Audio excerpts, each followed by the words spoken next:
There are a lot of different weapons in Fallout 4, the majority of which are designed to do immediate damage. But there's one weapon that requires some patience and planning to be able to use effectively. Can you beat Fallout 4 with Only a Syringer?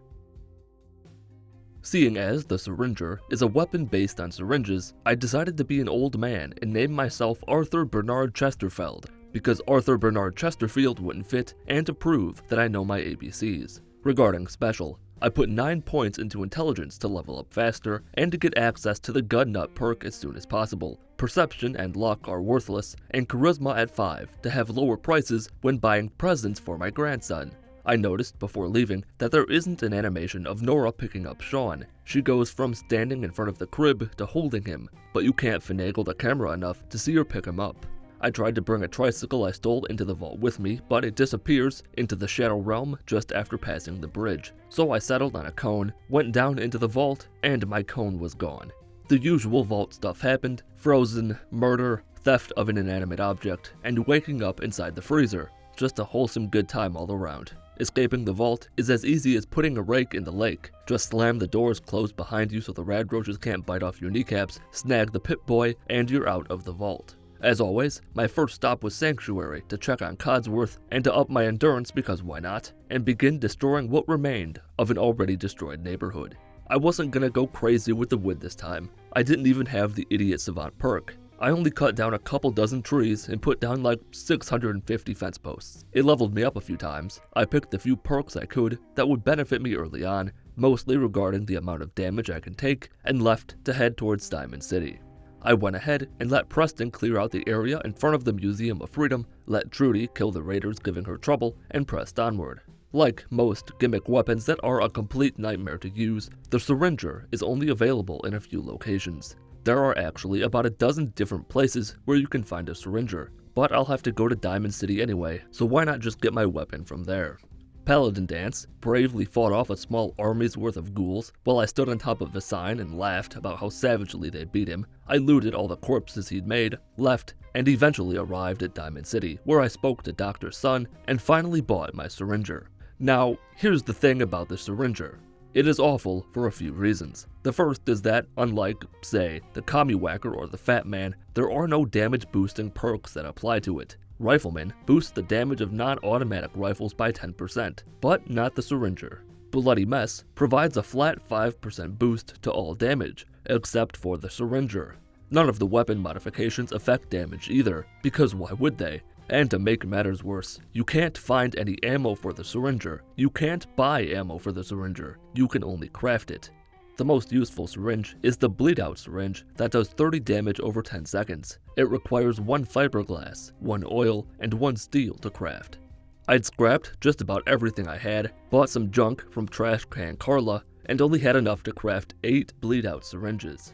I bought a few more things from the vendors in Diamond City and was able to craft 5 more syringes. But just think about it for a second. 13 syringes that do 30 damage each is 390 damage. A 10mm pistol does 18 damage per shot. To do the same amount of damage with a 10mm pistol as you would with 13 bleed out syringes, you'd need 22 shots. It's terrible. That's enough complaining, for now anyway. My goal was to get this over with as quickly as possible, so I spoke to Ellie to get the location of Nick Valentine, did the interview with Piper for some easy experience, stole some of her sister's stuff, played in the bus, and left to make my way to Park Street Station. I stopped by an encampment of raiders to test out the Syringer. It took 3 syringes to kill a simple raider scum. The first one I missed, the second drained most of his health, and the third finished him off. I reloaded a save because I wasn't wasting almost a quarter of my ammo to kill one raider, and I entered Park Street Station.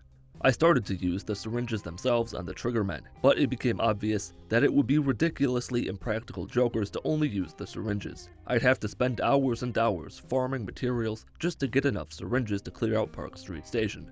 I did try to find a glitch that would let me duplicate ammo, but nothing I found seemed like it would work. Admittedly, I only spent like 10 minutes looking, but it doesn't matter. This is a Syringer-only playthrough, which means beating people to death with the Syringer is allowed. Kinda misleading, but allowed nonetheless. The problem now is that I did not plan for gun bashing, meaning that I can't get any of the useful perks to make it better. Realistically, it wouldn't have been that difficult to grind for XP at a settlement by making shelves or something. I'd need around 5 levels to be able to put enough points into strength to be able to get the Basher perk.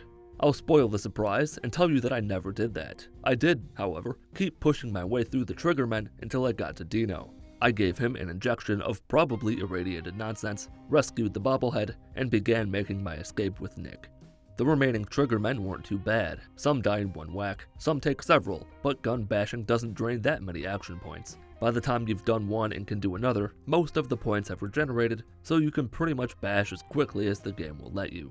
I convinced Darla to leave Skinny Malone, allowing Nick and I to escape the vault and agree to meet back up at Diamond City. I went ahead and scrapped a bunch more stuff at Sanctuary to hopefully make more syringes. I've been told that this isn't necessary, but it's the way I've always done it, and I'm sure my dad and his dad before him would have done this too if they knew how to play Fallout 4. My adventures in composting were less impressive than I'd hoped. I was back up to 11 syringes. You already know why that sucks. I raided Arturo's house and stole most of Diamond City's crops before meeting back up with Nick to discuss the very slight inconvenience of my missing son. Smooth talked the mayor into giving me a key, took almost everything from Kellogg's house, and ignored Dogmeat after leaving Diamond City because I've got things to do. To be specific, some bird at Bunker Hill has all the fiberglass in the world and has been hoarding it for herself. It falls on me to right that wrong. Fiberglass is not cheap by any stretch of the imagination. 1,600 caps for 25 pieces, making ammo for the syringer some of the most expensive to make in the game based on nothing, but I'm saying it anyway. I sort of blacked out at Sanctuary when I was scrapping some stuff. The shipment was gone, but I only had 7 fiberglass. Not entirely sure what happened. Reloading a save and not scrapping the shipment seemed to solve the problem. And amazingly, it was now oil that was limiting my ability to create weaponized syringes. The silver lining is that I was able to tag both fiberglass and oil for searches, so finding both components will be slightly easier going forward. With enough syringes to kill a baby elephant and both of its parents, I hit the road in search of Fort Hagen. I beat 2 guys to death because their argument about sandwiches bothered me, and nothing else entertaining happened on the way to Fort Hagen. After sitting in place for 12 hours to wait for Dogmeat to mosey his way up to the base, I told him to leave and entered Fort Hagen. Guess what? The syringer doesn't work on synths, so there's that, which is just awesome. The synths, or enough of them at least, are rather tough. Instead of wasting all my stim packs, I went back to the Museum of Freedom to help out the single remaining Minuteman. Thankfully, the raiders inside are a low level and not a threat by any stretch of the imagination. This was less about helping Preston and more about getting my body inside a set of power armor. And if you're wondering how many syringes it takes to kill a Deathclaw, about 8. I know because I wasn't about to spend 20 minutes waiting for Preston to do all the work for me, and beating the Deathclaw to death was never an option. I'm not Frank Horrigan. Despite only having 40% left in my fusion core, I took my glorified blowgun and barely power armor back to Fort Hagen to take on Kellogg. I mostly ignored the synths and went through the base about as quickly as I could without sprinting. They did occasionally block hallways or doorways, which was annoying, and they followed me into the safe room, but other than that, they weren't too bad. Then there's Kellogg. In an amazing turn of events, the syringer doesn't work on him. Everything has to be a pain in the ass. I also forgot to get any psycho, and my power armor died about halfway through the fight because I forgot that gun bashing drains the fusion core. It took a bit of effort and more stim packs than I would have liked, but Kellogg joined my dog in hell. I took his brain, watched the Pridwin arrive, and interrupted Nick and Piper's private time in Nick's office. Somewhere along the way, I'd forgotten to put my clothes on, but I thought my bare chest worked rather well with my impossibly white mustache and glasses. The next task was simple: Dr. Amari in Good Neighbor. I hate going to Good Neighbor. It's such a pain in the ass to find, and the game slugs whenever I get near that part of town. Then again, that might be more of an iMac issue than a Bethesda issue. I spotted Deacon in Good Neighbor and tried to kill him. Did not work very well. Cleo mounted me and got blood all over the place. I spoke to Amari, did the stuff in Kellogg's Frosted Memories, and left Good Neighbor to head to the Glowing Sea. After about 8 minutes of walking, I managed to lure a rad scorpion to the Crater of Adam to kill the zealots worshipping the radiation. They wiped the floor with that scorpion. Its brothers were nearby and overheard the commotion, causing them to come over and wipe out an entire chapter of the Children of Adam. Virgil was as uninteresting as he always is, rambling on about coursers and plans and serums and general sadness. Tradition dictates that I ignore the quest objective and head straight to Green Tech to track down the courser. This entire thing is like Fort Hagen on steroids. The gunners take a solid 5 bashes each to take down, there are a lot of them to deal with, and then there's the courser. I decided to just ignore them as best I could. My best was not very good. I got lost on the upper level, and a douchebag with a missile launcher was willing to end his life if it meant I'd go down with him. I eventually got to the elevator, took a ride, and confronted the courser. The courser, being a courser, is immune to the syringer, so once again, my only option was to bash it to death. The gun bash, with my frail body and lack of any strength perks, is quite ineffective. Add in the multiple stealth boys and several stim packs the courser uses, and you've got yourself a recipe for mayonnaise and jello tacos, or something else that's equally as horrible. This felt like it took forever, but it really only took about 2 minutes. Still, 2 minutes of constant attacks is nothing to sniff a stick at. With the chip in hand, I returned to Virgil to see if you could skip visiting Amari for the second time. You can't, and she was as worthless as ever, forcing me to find the railroad. There was a legendary ghoul in the church. I only killed it because I had a glimmer of hope that it would drop a legendary syringer. I got almost the exact opposite. Found the railroad, got the chip decoded, watched a brief video showing how to repair blinds because my window fell and fucked up mine, returned to Virgil for the last time, and began siding with the Brotherhood.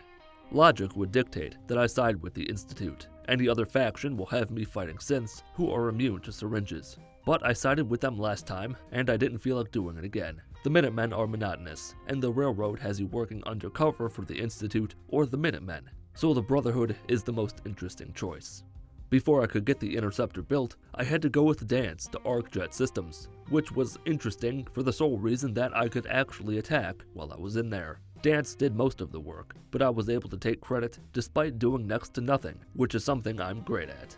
Once that was done, I rode up to the Pridwin, met Captain Boring, the Elder, and everyone else on board the blimp, and realized what a colossal mistake I'd made by siding with the Brotherhood. I have to clear out Fort Strong. Strong is a super mutant companion in Fallout 4. The math tells us that the enemies at Fort Strong will be super mutants and a super mutant behemoth. I knew I'd need more syringes. So I absorbed a bunch of punishment, discovered Fort Strong so I could fast travel there later, and returned to Bunker Hill to buy more supplies. With everything I'd hoarded, I managed to make 31 syringes, for a total of 36, the most I'd ever had at a single time. I then went back to Fort Strong. There were a couple problems. I was lower on stim packs than I should have been. There were a bunch of muties, which meant I was taking a ton of damage at all times. Weapon bashing is terrible, and the 30 damage from syringes ain't shit. It eventually occurred to me that I could take the Lead Belly and Aqua Boy perks to make water my friend. Bash mutants until my health is nearly depleted, then retreat and drink water to get my health back without getting a ton of radiation. For the behemoth, my only option was syringes. Luckily, he would only go so far, meaning I could attack him from a distance. Like when I was in high school. Nobody wanted anything to do with me, but they could still do emotional damage from afar. It took 16 syringes to bring down the big boy. Inside was worse. There was no water to drink, and the mutants were just as tough as those outside. At one point, I did the unthinkable and put a skill point into strength to do more damage. I also started using the bleed out syringes to do damage while I beat those mutants to death. The basement was unpleasant, as there was a former human down there with a missile launcher. Dance arrived just in time to tell me what a good job I did. Maxon told me to report to Ingram to begin construction on the teleporter.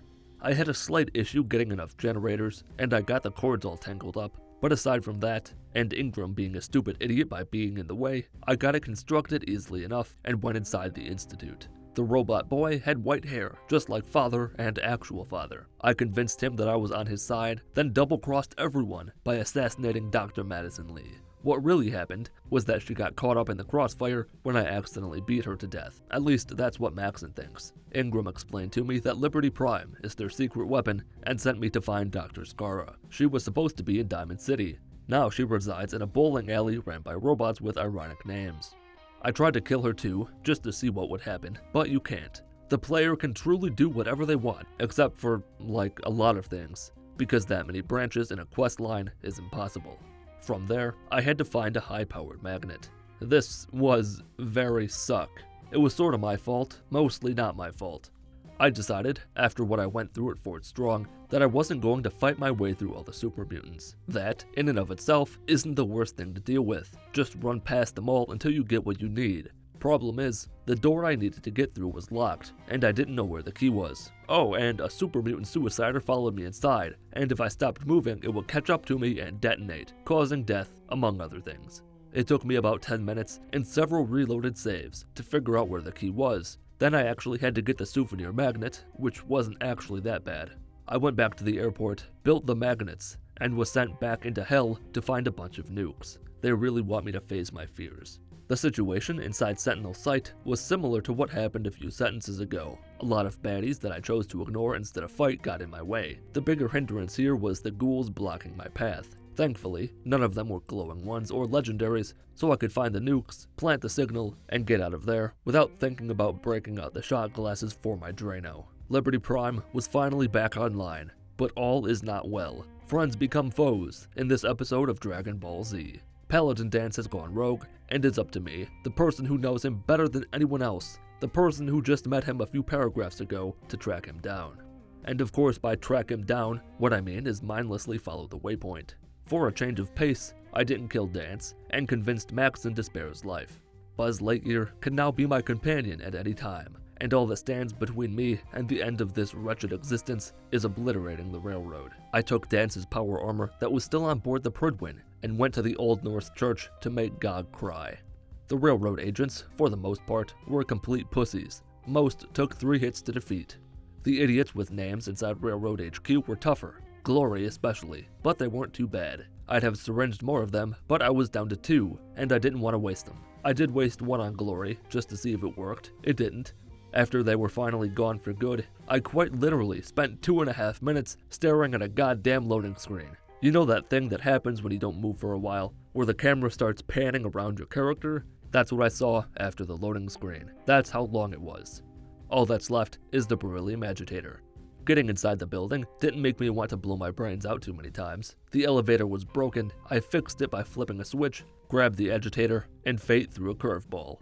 The sentry bot you have to defeat, one of the toughest robots in the entire game, was a legendary sentry bot. Cool, awesome, swell, neat. Why? What's that saying? Whatever can happen will happen? This is proof of that. My initial plan was to use a stealth boy to hide and wait while Ingram did most of the work. She didn't stand a chance, neither did I, to be honest. I got lucky and found a tactic that worked. The sentry bot couldn't, or wouldn't, for religious reasons, fit through the doorway, meaning I could pop out, hit it with my gun, and retreat. It worked for a while, then I got greedy. All told, it took more time to kill this sentry bot than the Courser and Kellogg combined. And what did it drop? A rolling pin, of course. Why would it be anything useful? Then came the Assaultrons, significantly more annoying to be honest.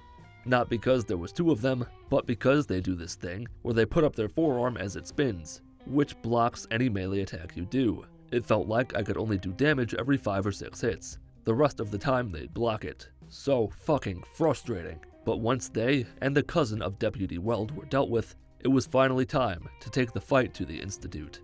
There was not a snowball's chance in hell that I was following Liberty Prime for 17 miles.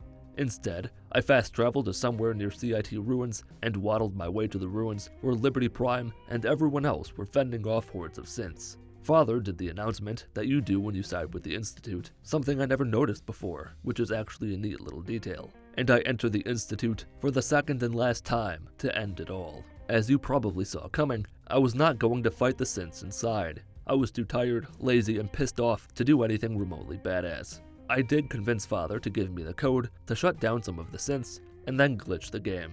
I also used a console command one time to slow down the game for a moment, because I had to know if the syringer actually fires a syringe. It does, by the way.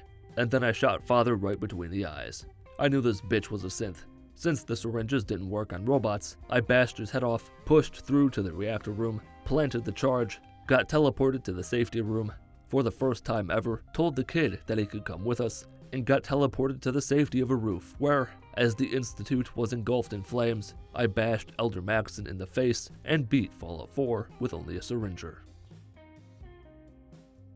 And that's going to do it for this video about whether or not you can beat Fallout 4 with Only A Syringer. If you enjoyed the video or learned anything, leave a like. Leave a dislike if you didn't enjoy the video or didn't learn anything.